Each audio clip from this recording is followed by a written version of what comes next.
Hi guys, this is Medjali and welcome back to my YouTube channel. For this video guys is pag-uusapan natin ang sex before marriage.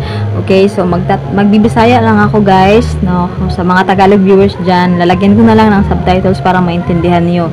So pasensya na mo guys kung medyo banha atong palibot karon kay Domingo man do na yung mga nanggiinom, na yung mga nag-videoke, na yung nagpa-music nga kusog kaayo. So mo nang medyo alingugnog atong palibot karon, pero hinaot nga masabtan gyapon ninyo akong explanation and mo na magbisaya ako para mas ma-explain akong tarong ang topic na to karon nga sex before marriage. Okay, so gusto jud kayo nako na isgutan ning ngani nga topic para ma-aware pud ba ang mga kabatan-unan ug daghan pang mga young people karon nga murag wala lang gid nila ni nga topic ba, ginahimo gid nila nga wala sa ilang buot. Okay, so mo na to. Kung interesado ka nga video, keep on watching.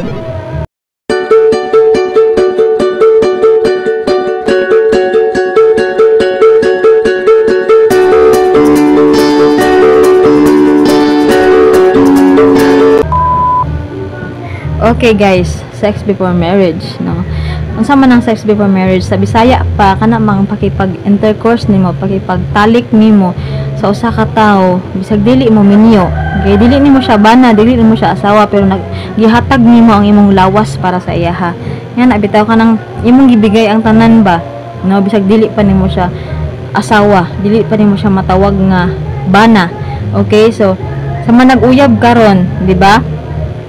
Kining mga laki usa sa ilang reason, no, kung ano mao nang ang bai is mubigay pod, muhatag pod sa iyang kaugalingon para sa laki kay mao man na siya ingon sa laki nga i-prove ang imong gugma. So, di ba? Nakarelate ko na guys. So lahat ay tanan nga ko isulti ani, so base pod sa akong experience, no, base ra pod sa akong mga nakatunan. And the best thing nga akong i-share ani is based ra pod sa ako nakatunan sa pulong sa Ginoo. Kay ang pulong sa Ginoo mao ra man gid makasulti nato sa kamatuoran o magtudlo nato sa sakto nga dalan nga dapat natong agian. Okay, so walay lain nga makasulti nato og maayo ang pulong lang gid sa Ginoo. May magtudlo nato how to live in this world, no, full of, you know, puno sa mga kahilayan. Okay, so mauna kanang manag-uyab karon ba kanang usahay ganito na sa laki bitaw para lang mahatag sa bae ang iyang kaugalingon nga nag-improve murag mao ilang way bitaw of proving their love anang paghatag sa ilang kaugalingon. But para sa ako ano, very wrong gid na kung tinod yung love di mo ang usa ka tawo, kung tinod sa mga boys, kung tinod nga love nimo na si girl, willing jud ka mo wait sa iyaha for the right time, and syempre mo respeto ka sa iyaha, isip di ba gimahal nimo siya. Okay, dili prove sa love ang paghatag sa imong kaugalingon. Okay, disrespect kayo or pagkawalay respeto kaayo na ingana kana bitong hilabtan nimo ang usa ka babae para sa mga boys sa hilabtan nimo ang usa ka babae nga dili pa nimo siya matawag nga asawa. Okay, sa mga girls pod, okay, usahay lagi kay magdala ta sa atong emosyon, magpadala ta sa atong pagbati, makalimutan na nato tanan natong standard mga nakatunan sa kinabuhi. Usahay mawala na siya nahuna kanina atong masunod si heart, no? Ayun ang Bible, no, the heart is deceptive. So kaning atong kasing-kasing is malimbungon, but kanunay ni natong ginasunod. Okay, mo na sayop sa atoa, dili ra ikaw kundi ako pod sometimes, no? Kaning atong hunahuna wala na sayop si Lord nga gibutang ni siya sa ibabaw ug si heart na sa ubos, kay dapat si mind mo yung dapat masunod ug mo yung dapat mo function og tarong, dili kay usahay ng God atong gi-allow si heart nga mo na mo manipulate sa atong kinabuhi. Mo nang unsay gisulti ni heart, unsay gipitik sa atong kasing-kasing din follow ra pug gadayon. So very wrong kay na siya kay naman ang atong kasing-kasing lagi malimbungon. So sa mga girls kay lagi gihigugman nimo kintahay ang imong partner o kanang imong boyfriend karon, imong uyab karon, so kay nihangyo man, so gihatag na lang pud nimo ang iyang gusto o iyang gihangyo kay lagi para ma-prove kintahay ang imong gugma pud anang tawhana. But very wrong gid kaayo kay bawo bata nga kanang sex is gikan na siya sa Ginoo.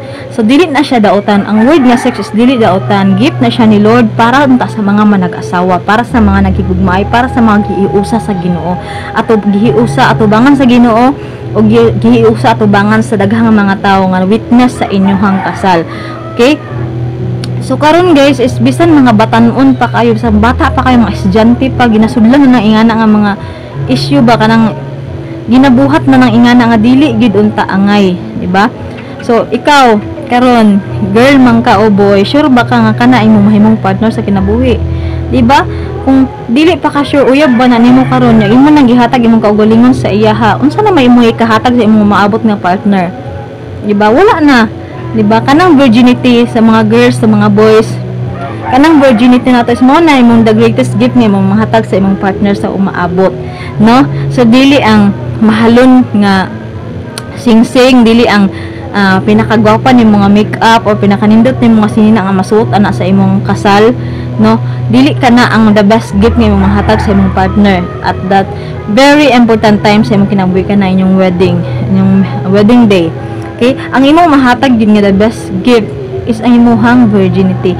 Ang imong pagkaikaw ba nga pure gid ka nga matubang sa altar, pure ka nga ihat nga as in kanang nga partner siya ra gyud ang gitugyanan sa akong kagalingon, ngana ba?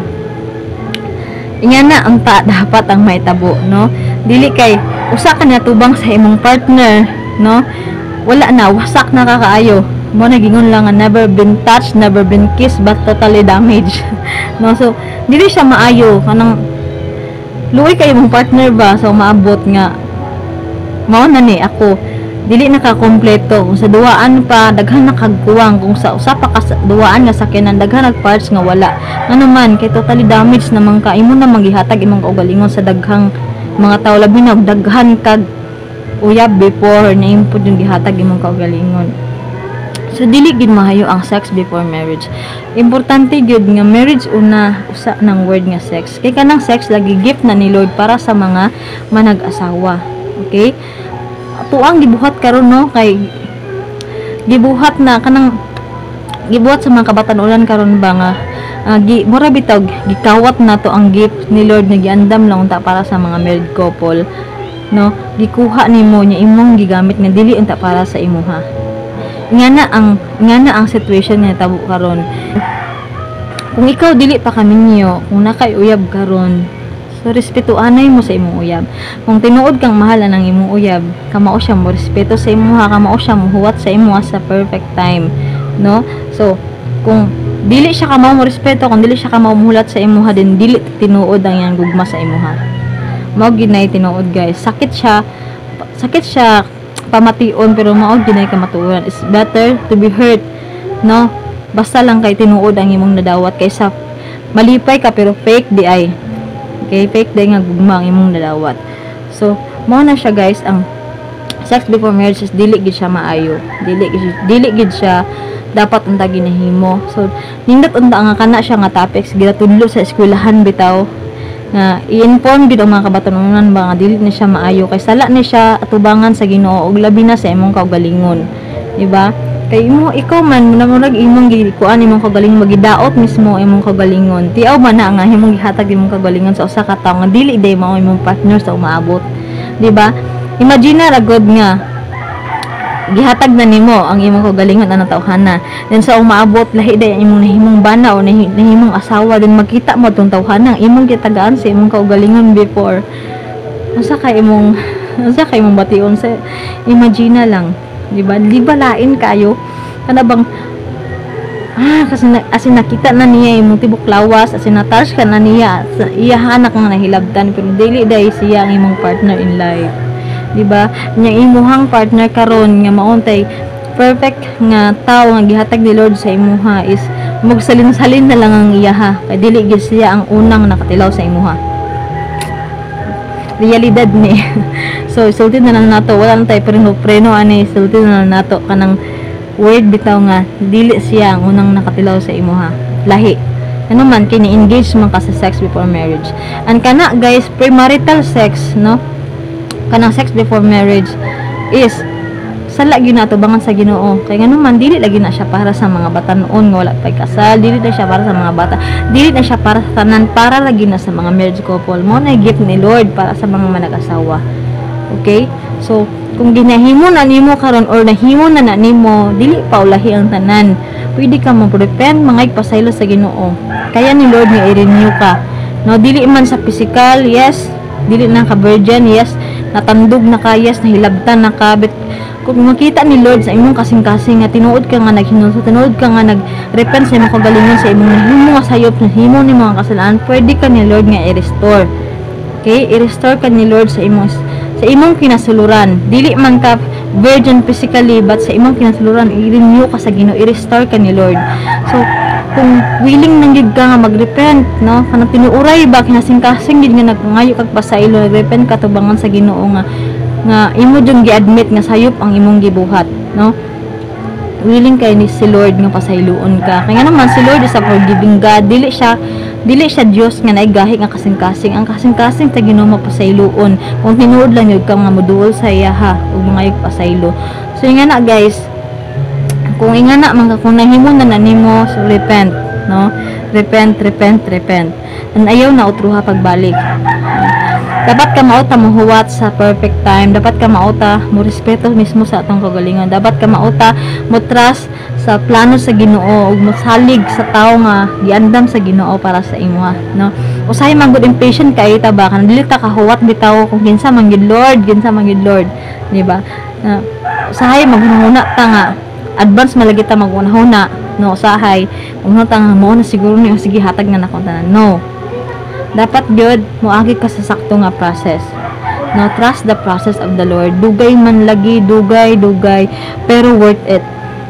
Okay? So anang yan worth it kaya magpaabot sa kabuton sa Ginoo. Kaysa magdali-dali ka, di ba? Ang word ra ba nga dali, no? Kung balihon na to is ilad. Kung ana gani, di ba? Dali. Ang baliktad niya is ilad. So kung magdali ka, mo nang nailad ka. Okay? No, ikaw gansi ano man, wala na kuan sa imong kagalingon na naman, wala na, damage na. Okay, so dili pa ulahi ang tanan guys. Ako kang i-encourage karon, ginihimo na nimo, stop na, then buhata ang mga butang kung unsay sakto, buhata ang mga sakto nga butang, undangan na nang dili maayo, then buhata ang sakto. Okay, so I hope nga kini nga video bisan medyo libog ang ako pag-explain, medyo nabulol-bulol ko, kung pasensya na mo kung naay mga kuwang sa akong gisulti, and I pray nga ang Ginoo magpasabot sa imo ha. I pray nga si Lord may mag-touch sa imong heart, and I pray nga makigsulti si Lord sa imo ha karon while nag-watch ka ani nga video. So I hope nga nakay nakatunan ani nga video. I hope nga nakatabang ko sa imuha. So ayaw kalain kung unsa imong dungog karon nga video. Kani nga video is akong gibuhat para lang yun makatabang ug makorek ang daghan nga mga kabatanon karon. Okay? So more ta guys, I hope you like this video, and if you like this video ayaw kalimot sa pag-like and share para daghan pod ang makasibaw nga dili daay maayo o unsa daay ang dapat.